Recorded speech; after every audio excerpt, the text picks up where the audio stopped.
This channel does not promote any violent, harmful, or illegal activities. All content provided by this channel is meant for an educational purpose only. নমস্কার বন্ধুরা, আপনারা নিশ্চয়ই জানেন যে recently বাংলাদেশের chief adviser Mohammad Yunus চীনে গিয়ে একেবারে আগুনে ফু দিয়ে এসেছেন। উনি বলে এসেছেন যে ভারতের সেভেন সিস্টার নাকি একটা ল্যান্ডলক অঞ্চল, আর উত্তর পূর্বাঞ্চলের এই অংশের সমুদ্রের কানেকশন দেওয়া বা না দেওয়াটা নির্ভর করছে বাংলাদেশের মর্জির ওপরে। মানে ভারতের সেভেন সিস্টারের চাবিটা নাকি একেবারে বাংলাদেশের হাতে। ভাবুন একবার, ভারতের ভৌগোলিক অখণ্ডতা নিয়ে এরকম অবিবেচকের মতন মন্তব্য, তাও আবার বেজিংয়ে দাঁড়িয়ে। মোহাম্মদ ইউনূস যেন ভুলেই গেছেন যে উনি কাচের ঘরে বসে ভারতের দিকে পাথর ছুঁড়ছেন। আর ভারতও কিন্তু চুপ করে বসে থাকার দেশ নয়। মুহূর্তের মধ্যেই ভারত কড়া প্রতিক্রিয়া জানিয়েছে এবং এর ঠিক পরের দিনই ভারতের পক্ষ থেকে বাংলাদেশকে দেওয়া ট্রান্সশিপমেন্টের সুবিধা একেবারে বাতিল করে দেওয়া হয়েছে। The transshipment facility extended to Bangladesh had over a period of time resulted in significant congestion. The facility therefore has been withdrawn with effect from 8 April 2025. অর্থাৎ ভারতের স্থলবন্দর, সমুদ্রবন্দর, বিমানবন্দরকে ব্যবহার করে বাংলাদেশ যে সমস্ত পণ্য আমদানি বা রপ্তানি করত তা বন্ধ করে দিয়েছে ভারত। আর এর ফলে গোটা বাংলাদেশ জুড়ে শুরু হয়েছে হাহাকার। বাণিজ্যে ধস নেমেছে আর আমদানির খরচ বেড়ে হয়ে গিয়েছে কয়েক গুণ। শুধু তাই নয়, বাংলাবান্ধা, ফুলবাড়ি, পেট্রাপোল, চ্যাংরাবান্ধার মতন স্থল সীমান্ত দিয়ে নেপালের সাথে যে বার্ষিক $50 মিলিয়ন এবং ভুটানের সঙ্গে বার্ষিক $20 মিলিয়ন বাণিজ্য হতো, ভারত ট্রান্সশিপমেন্ট বাতিল করার ফলে নেপাল, ভুটানের সঙ্গে এই $70 মিলিয়ন বাণিজ্য হারিয়েছে আজকের বাংলাদেশ। এছাড়া ভারতের কলকাতা, হলদিয়া, বিশাখাপত্তনম বন্দরকে ব্যবহার করে বাংলাদেশের প্রায় $90 মিলিয়ন বাণিজ্য আপাতত বন্ধ। তার উপরে দিল্লির বিমানবন্দরের থ্রুতে বাংলাদেশ, মধ্য এশিয়া, ইউরোপের প্রায় 36টা দেশে যে রেডিমেড গার্মেন্টস পাঠাতো, যার বাণিজ্য মূল্য প্রায় $160 মিলিয়ন, মানে 1300 কোটি টাকা, সেই বাণিজ্যও কিন্তু মুখ থুবড়ে পড়েছে। পাশাপাশি ভারত নতুন করে আবার বাংলাদেশের ওপর শর্ত আরোপ করেছে, বাংলাদেশের কোনো পণ্য স্থল সীমান্ত দিয়ে ভারতে প্রবেশ করতে পারবে না। অর্থাৎ বাংলাদেশ যদি পণ্য ভারতে পাঠাতে চায় তাহলে কলকাতা সমুদ্র বন্দর এবং মুম্বাই নবসেবা সমুদ্র বন্দরের মাধ্যমেই পাঠাতে পারবে।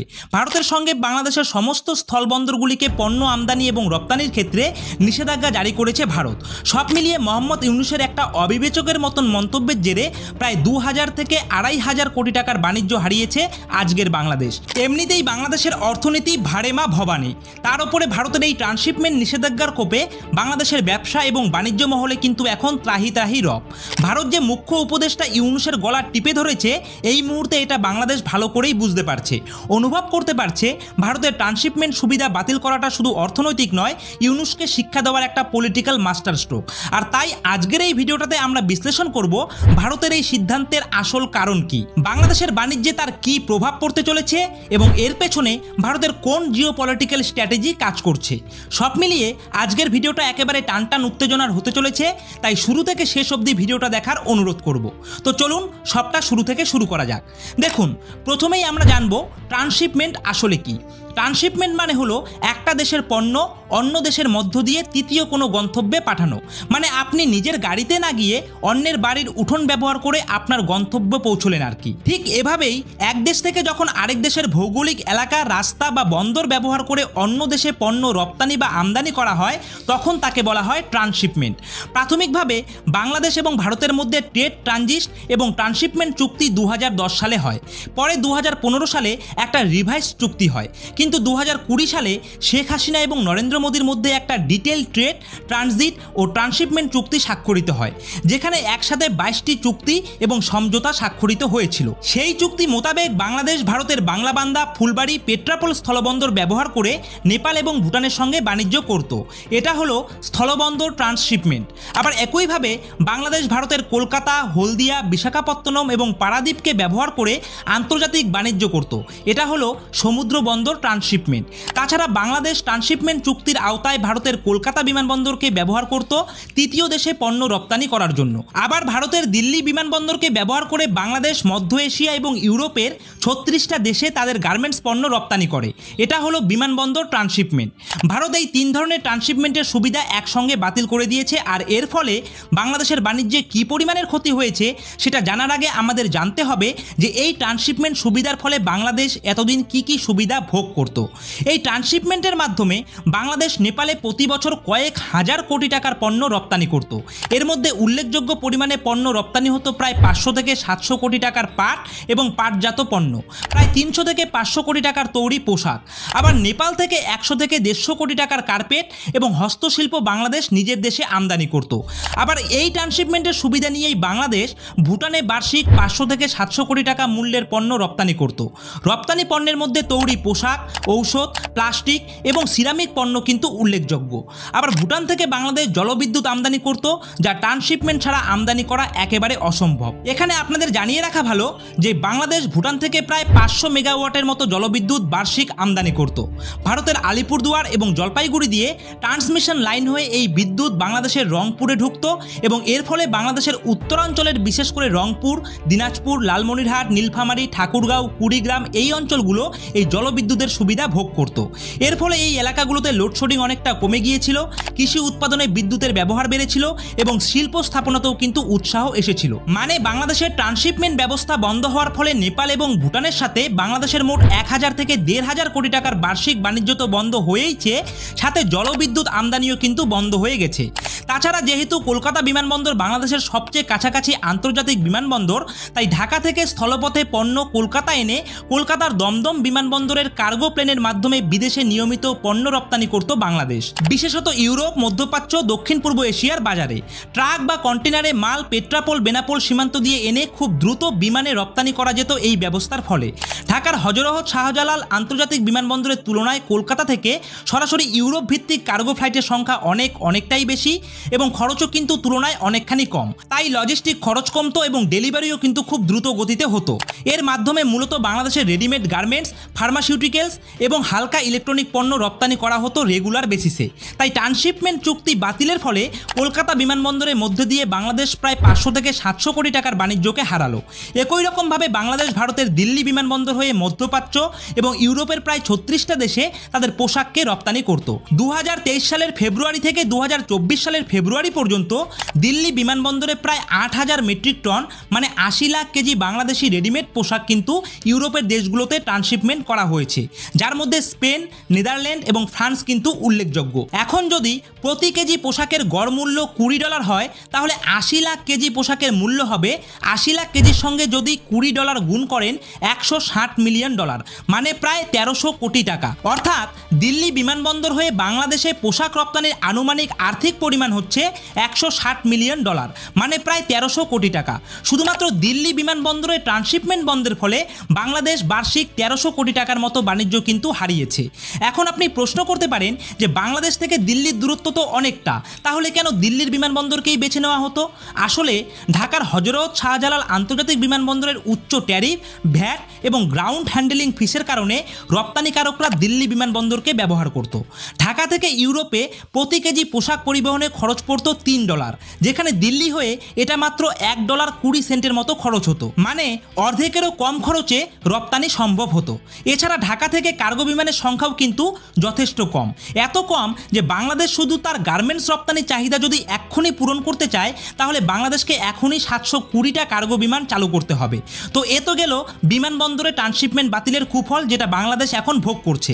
এছাড়া বাংলাদেশ ভারতের হলদিয়া বন্দরকে ব্যবহার করে পেট্রোলিয়াম, কয়লা এবং অন্যান্য বাল্ক পণ্য আমদানি করত।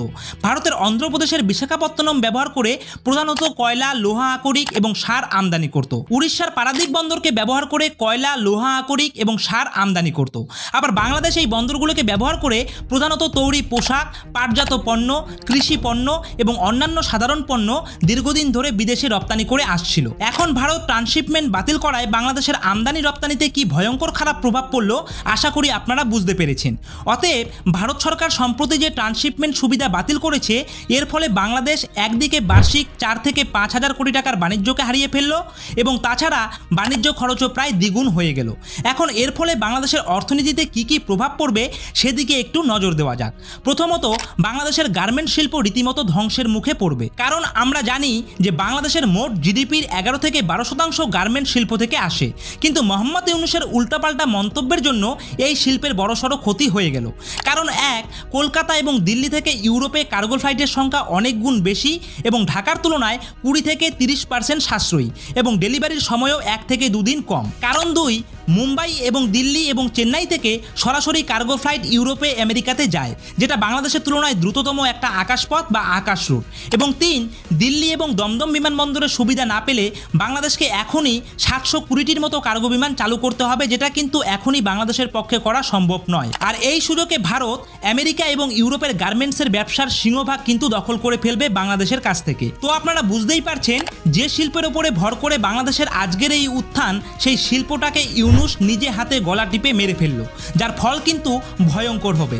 লক্ষ লক্ষ গার্মেন্টস শ্রমিক বেকার হয়ে পড়বে, নতুন করে বাংলাদেশে মূল্য বৃদ্ধি আসবে। আর দ্বিতীয়ত, বাংলাদেশ নেপাল ভুটানের সঙ্গে বিরাট পরিমাণের বাণিজ্য হারালো। এর ফলে একদিকে বাংলাদেশ বিরাট অঙ্কের রোজগার হারালো এবং অন্যদিকে এই রপ্তানির সঙ্গে যুক্ত হাজার হাজার মানুষ তাদের কিন্তু রোজগার বা কাজটাকে হারিয়ে ফেললো। কারণ ভারতকে বাদ দিয়ে নেপাল এবং ভুটানের সঙ্গে কোনো রকমভাবেই বাণিজ্য করা সম্ভব নয়। এটা বুঝতে কিন্তু বিশেষজ্ঞ হতে হয় না। একইভাবে ভুটান থেকে জলবিদ্যুৎ আমদানি করার ফলে বাংলাদেশের উত্তর অঞ্চলে, বিশেষ করে রংপুর, দিনাজপুর, লালমনিরহাট, নীলফামারী, ঠাকুরগাঁও, কুড়িগ্রাম অঞ্চলগুলোতে লোডশেডিং একেবারেই কমে এসেছিল। তাছাড়া এই জলবিদ্যুৎ ব্যবহার করে কৃষি উৎপাদন বেড়েছিল, শিল্প উৎপাদনও বৃদ্ধি পেয়েছিল। তাছাড়া ভারতের বিশাখাপত্তনম এবং পারাদ্বীপ বন্দর ব্যবহার করে বাংলাদেশ যেহেতু কয়লা আমদানি করত এবং ট্রান্সশিপমেন্ট বন্ধের এই চুক্তি বাতিল হওয়ার ফলে সেই কয়লা আমদানিও কিন্তু এই মুহূর্তে বন্ধ। এই বন্ধ হওয়াতে তাপবিদ্যুৎ উৎপাদনের খরচ কিন্তু বাড়বে, ফলে বাংলাদেশে বিদ্যুতের দাম আরও বাড়বে। আর এর ফলে সাধারণ মানুষ কিন্তু বিরাটভাবে ক্ষতিগ্রস্ত হবে। শুধু তাই নয়, বাংলাদেশের শিল্পও কিন্তু সার্বিকভাবে ক্ষতিগ্রস্ত হবে। আর তৃতীয়ত, হলদিয়া বন্দরকে ব্যবহার করে বাংলাদেশ পেট্রোল আমদানি করত, এটা বন্ধ হওয়াতে বাংলাদেশে পেট্রোলের দাম বাড়বে, ফলে আবারও কিন্তু বাংলাদেশের জিনিসপত্রের দাম অগ্নিমূল্য হবে। চতুর্থত, ভারতের সমুদ্র বন্দর ব্যবহার করে বাংলাদেশ কম খরচে সার আমদানি করতে পারত, যেটা বন্ধ হওয়াতে কৃষির ওপরে কিন্তু চাপ বাড়বে। এবং সাথে সাথে হলদিয়া, বিশাখাপত্তনম এবং পারাদ্বীপ বন্দরকে ব্যবহার করে বাংলাদেশ যে বিরাট পরিমাণে কৃষি পণ্য বিদেশে রপ্তানি করত, সেই রপ্তানি বন্ধ হওয়াতে সেই কৃষির ওপরেই কিন্তু আবার ফিরে চাপটা আসবে। এভাবে ভারত ট্রান্সশিপমেন্ট বন্ধ করার কারণে বাংলাদেশের কৃষি বাণিজ্য অর্থনীতির ওপরে যে বহুমুখী চাপ তৈরি হলো, সেই চাপ মোহাম্মদ ইউনূস ঠিক কীভাবে সামলাবে সেটা মোহাম্মদ ইউনূসই কিন্তু ভালো বলতে পারবেন। একজন অর্থনীতিবিদ হয়ে শুধুমাত্র ভোট রাজনীতিতে নিজের ভারত বিরোধী অবস্থানকে শক্ত করার জন্য মোহাম্মদ ইউনূসের এই অবিবেচকের মতো মন্তব্যের ফল কত খারাপ হলো সেটা বাংলাদেশের মানুষ বুঝতে পারছেন আশা করি। তবে এখানে আপনার মত কিন্তু ভিন্নও হতে পারে। আপনার কি মনে হয় যে মোহাম্মদ ইউনূস এটা জেনে বুঝেই করেছেন, নাকি এর পেছনে কোনো দূর অভিসন্ধি রয়েছে? আপনাদের মতামতটা কিন্তু অবশ্যই কমেন্ট সেকশনে লিখে জানাতে ভুলবেন না। আর আজকের এই গুরুত্বপূর্ণ ভিডিওটা যদি আপনাদের ভালো লেগে থাকে তাহলে অবশ্যই ভিডিওটিতে একটি লাইক করবেন এবং আপনার বন্ধুদের সঙ্গে এই ভিডিওটিকে প্রচুর পরিমাণে শেয়ার করবেন। আর প্রতিনিয়ত এই ধরনের গুরুত্বপূর্ণ ভিডিওগুলি পাওয়ার জন্য অবশ্যই আপনারা আমাদের এই নিউজ জিওপলিটিক্স ইউটিউব চ্যানেলকে সাবস্ক্রাইব করে দিয়ে পাশে থাকা বেল আইকনটিকে বাজিয়ে দেবেন।